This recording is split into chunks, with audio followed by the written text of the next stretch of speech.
warahmatullahi wabarakatuh. Waalaikumsalam warahmatullahi.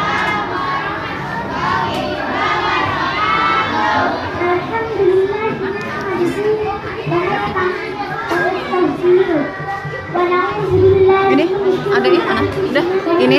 Oh pas satu. Gak boleh ke situ.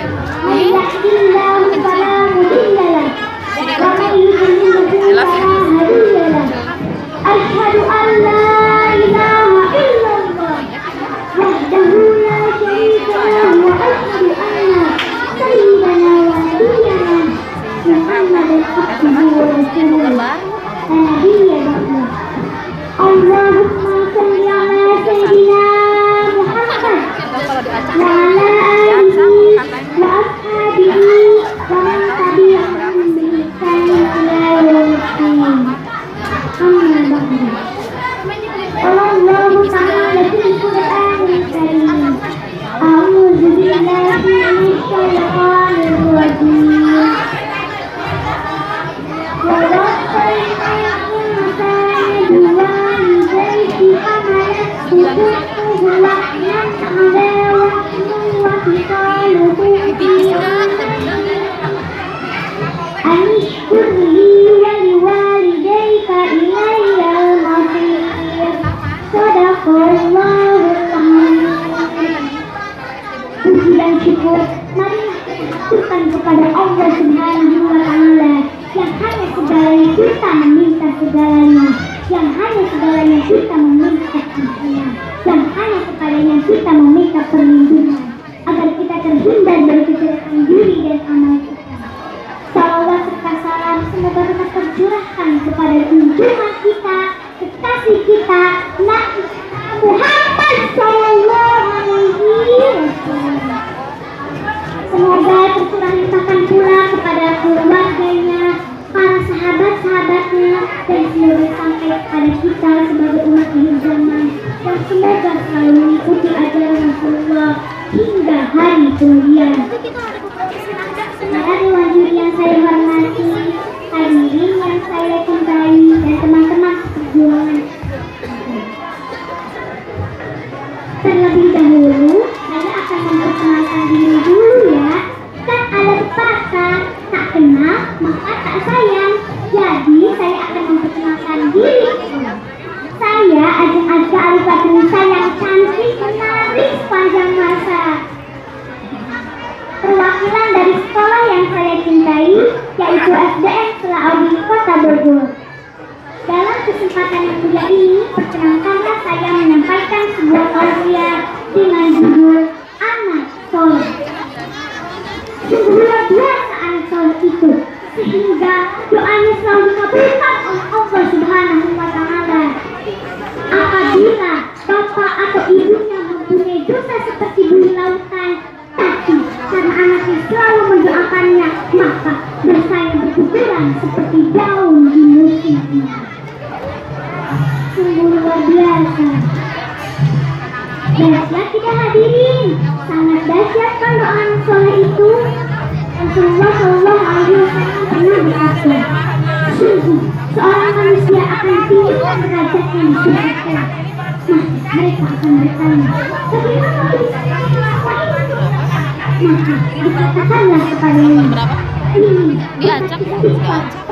aku kepada Allah dan anakmu untukmu. Sejarah udah. Sungguh luar biasa.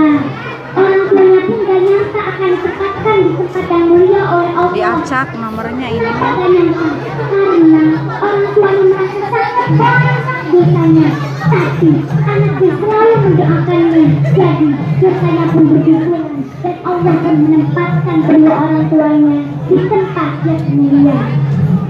Sungguh luar biasa. Hadirin yang saya cintai, saya mau tanya, teman-teman ingin tidak jadi anak soleh oleh Allah Subhanahu wa Ta'ala? Teman-teman, saya mau tanya lagi nih, teman-teman maukah punya anak soleh?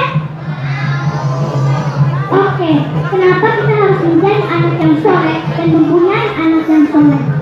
An Abi Hurairah radhiyallahu anhu, anna Rasulullah sallallahu alaihi wasallam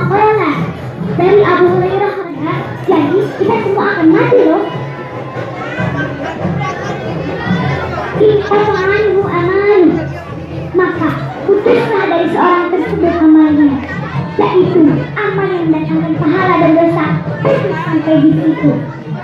Ilmani salata, kecuali hanya ada 3 macam saja yang terus mengalir padanya.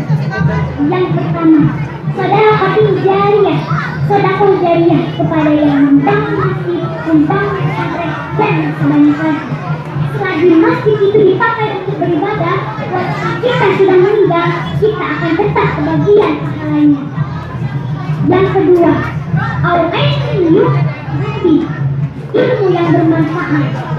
Misalnya, kita mempunyai keahlian membaca Al-Quran, lalu kita mengajarkan kepada anak-anak membaca Al-Quran, sehingga anak-anak itu pun bisa membaca Al-Quran dengan baik dan benar, bisa bacaan sholat-sholat, bisa bacaan doa-doa. Maka pahala sholat anak itu dari mulai kecil sampai meninggal, kita akan tetap kebagian pahalanya walaupun kita sudah meninggal. Itu hanya mengajarkan kepada 1 anak. Bagaimana kalau kita mengajarnya pada 100-an anak, ribuan anak? Sungguh luar biasa. Yang ketiga, Allah yang sholihin yad'ulah, anak soleh yang selalu mendoakan kedua orang tuanya. Anak soleh mengaku kepada Allah untuk kedua orang tuanya. Yang dibacakan doanya saya jelaskan pada Allah. Luar biasa. Itulah keutamaan kita masih ada anak yang soleh dan soleh. Bahkan ada satu kisah. Kalian tahu Uwais Al-Qarni? Oke, saya akan kasih gambaran ceritanya. Uwais Al-Qarni adalah seorang pemuda yang dibanggakan oleh Rasulullah SAW. Sampai-sampai Rasulullah pun menyebutnya penghuni, bukan penghuni bumi, karena baktinya kepada ibunya yang sudah tua renta dan lumpuh. Segala kebutuhan dan keperluan ibunya Uwais Al-Qarni penuhi. Mau makan disuapin, berkemana-mana digendongnya, sampai berhaji dari Yaman ke Mekah, Uwais Al-Qarni menggendong ibunya tanpa kelelahan. Kalian ingin tahu berapa jarak dari Yaman ke Mekah? Kira-kira jarak untuk berjalan kaki 590 km. Kira-kira jarak dari Jakarta ke Solo. Sungguh luar biasa Uwais Al-Qarni itu. Dia lakukan karena dia ingin mendapatkan ridho ibunya. Karena dia tahu ridho Allah tergantung kepada ridho ibunya. Untuk itu kita harus selalu mendoakan kedua orang tua kita supaya mereka sehat selalu, supaya tidak seperti ibunya Uwais Al-Qarni sampai harus digendongnya. Khawatir kita tidak sabar dengan kondisi seperti itu. Betul tidak? Dengan kita rajin belajar, berbakti kepada kedua orang tua, patuh kepada guru, dan berusaha menjadi anak yang soleh yang berbakti kepada kedua orang tua, ini sudah merupakan perbuatan yang mulia. Hadirin yang saya cintai, kita harus jadikan ini sebagai cita-cita utama kita. Karena berbakti kepada kedua orang tua itu wajib, sebagaimana dalam surah Man ayat 14 yang sudah saya bacakan tadi awal, yang artinya, dan kami perintahkan kepada manusia agar berbuat baik kepada kedua orang tuanya. Itu mengeluarkan dirinya dalam keadaan lemah dan bertambah-tambah, dan menyampainya dalam kedaulatan. Bersyukurlah kepadaku, kepada orang tuamu, hanya kepadaku kembali. Sebelum diakhiri, saya